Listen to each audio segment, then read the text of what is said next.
அவைத் தலைவர் அவர்களே, உங்களுக்கு எனது அன்பான வணக்கத்தை தெரிவித்துக் கொள்கின்றேன். பகல்காம் தாக்குதலுக்கு எதிராக தேசமே ஒன்றுபட்டு நிற்கிறது. வீழ்ந்த ஒவ்வொரு உயிரும் ஏற்படுத்திய வலியும் வேதனையும்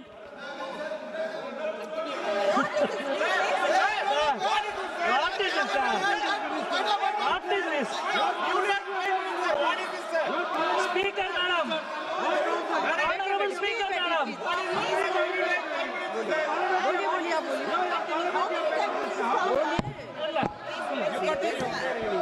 மாண்புமிகு அவைத் தலைவர் அவர்களே, பயங்கரவாத தாக்குதலுக்கு எதிராக இந்த அரசு இந்தியா தொடுத்த எதிர்வினை, அது சார்ந்த ஒரு விவாதத்தை மிகவும் பொறுப்புணர்ச்சியோடு இந்த அவையிலே நடத்துவதற்கு எதிர்க்கட்சிகளாகிய நாங்கள் தொடர்ந்து முயற்சி செய்து கொண்டிருக்கிறோம்.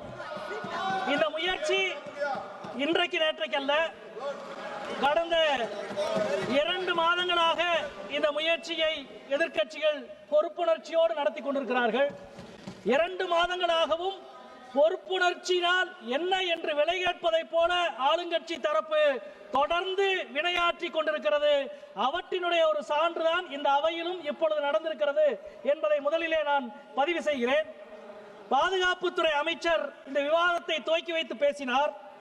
2016ஆம் ஆண்டு உரி தாக்குதல் நடந்த பொழுது ஆளுங்கட்சி என்ன சொன்னதோ, 2019ஆவது ஆண்டு பாலக்கோடு தாக்குதல் நடந்த பின்னணியில் ஆளுங்கட்சி என்ன சொன்னதோ அதுவே தான் இன்றைக்கு மீண்டும் இவர்கள் சொல்லி இருக்கிறார்கள். நீங்கள் பேசிய இவ்வளவுக்கும் பிறகு இந்த தீவிரவாத தாக்குதல் பகல்காமில் எப்படி நடந்தது? தாக்குதல் துவங்கி 1.5 மணி நேரத்துக்கு பிறகுதான் ஒரு உதவியோ தகவலோ அரசுக்கு கிட்டியிருக்கிறது என்ற செய்தி எவ்வளவு பெரிய வெட்கக்கேடானது. 3 அடுக்கு பாதுகாப்பின் தோல்வி, ராணுவத்தின் தோல்வி, சிஆர்பிஎஃப் தோல்வி, ஜம்மு காஷ்மீர் காவல்துறையினுடைய தோல்வி, 3னுடைய தோல்வி. இதற்கு யார் பொறுப்பேற்க போவது? அதிகாரிகளா, அமைச்சரா?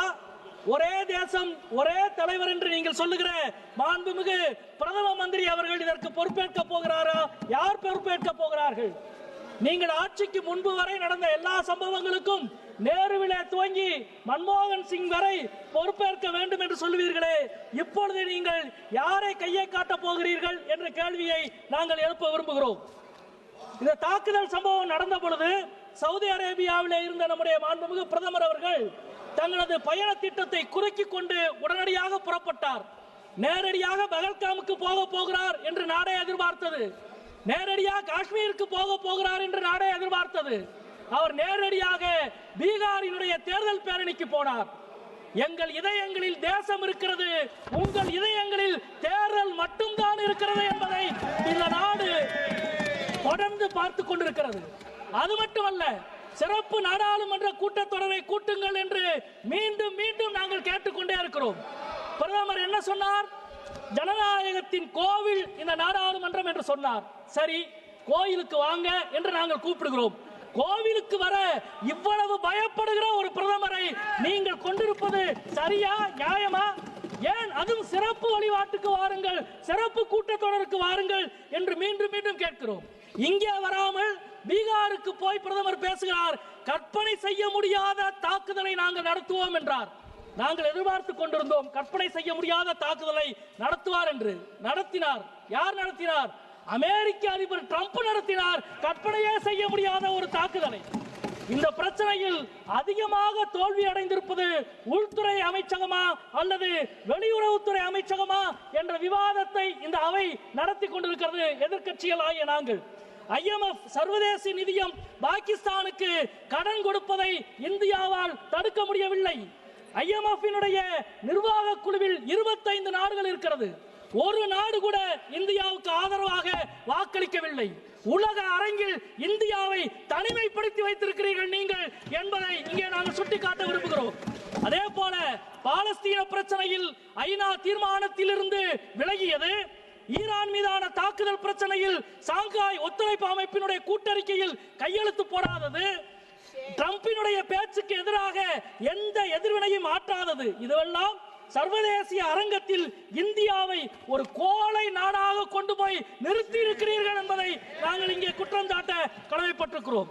எனக்கு முன்னால் பேசிய மரியாதைக்குரிய முன்னாள் அமைச்சர் அனுராக் தாக்கூர் அவர்கள் குறிப்பிட்டதை போல இந்தியாவின் நிலைப்பாட்டை உலக நாடுகளுக்கு சொல்லுவதற்கு அனைத்து கட்சி குழுவை நீங்கள் அனுப்பினீர்கள். நாங்கள் எங்கள் கட்சியில் இருந்தோம், எதிர்கட்சிகள் எல்லாம் அதில் பங்கெடுத்தார்கள். என்ன விசித்திரம் தெரியுமா? உங்களால் கடந்த காலங்களில் யாரெல்லாம் தேச துரோகிகள் என்று சொன்னீர்களோ அந்த தேச துரோகிகளில் பலர் எதிர்கட்சி குழுவில் பங்கெடுத்தோம். ஏனென்றால் எங்களுக்கு முக்கியம் தேசம்தான். அது மட்டுமல்ல, ஒவ்வொரு குழுவிலும் 1 அல்லது 2 இஸ்லாமிய எம்பிக்கள் பங்கெடுத்தார்கள். பாஜக ஆட்சிக்கு வந்ததுக்கு பிறகு இஸ்லாமிய எம்பிக்களுக்கான பிரதிநிதித்துவத்தை கொடுத்திருக்கிற முதல் விஷயம் இதுதான். அதை கொடுத்தவர்கள் எதிர்கட்சிகளாகிய நாங்கள். நேற்றைய தினம் நம்முடைய மரியாதைக்குரிய பிரதமர் அவர்கள் தமிழ்நாட்டுக்கு வந்து சோழர்களுடைய பேரரசை நினைவுபடுத்தி சோழர்கள் நடத்திய போரையும் ஆபரேஷன் சிந்தூரையும் இணைத்து பேசியிருக்கிறார். நான் ஒரு வரலாற்று மாணவன், வரலாற்றை அறிந்த ஒரு எழுத்தாளர் என்ற முறையில் சொல்கிறேன்.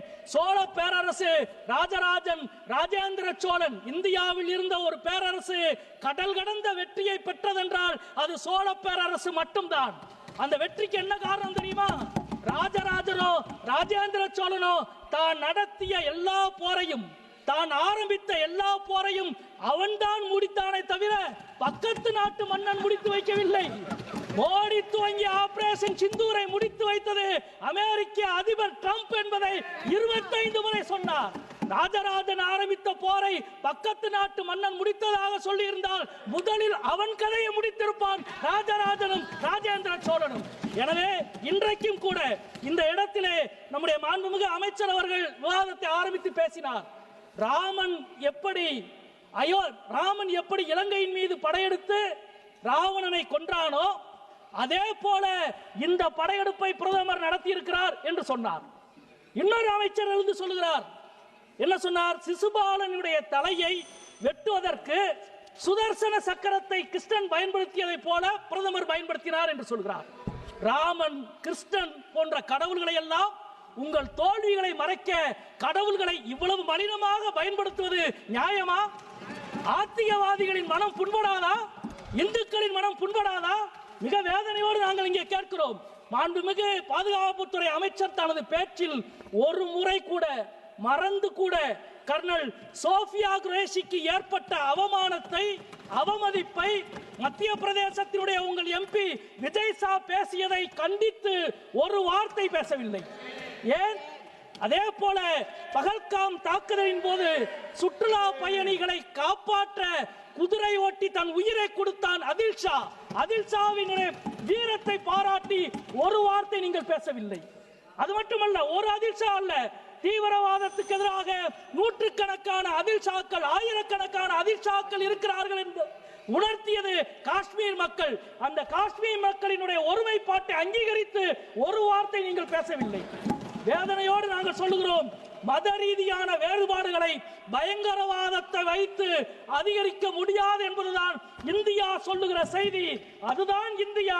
அந்த இந்தியாவை உங்களால் ஒருபோதும் பிளக்கவோ வெறுக்கவோ முடியாது.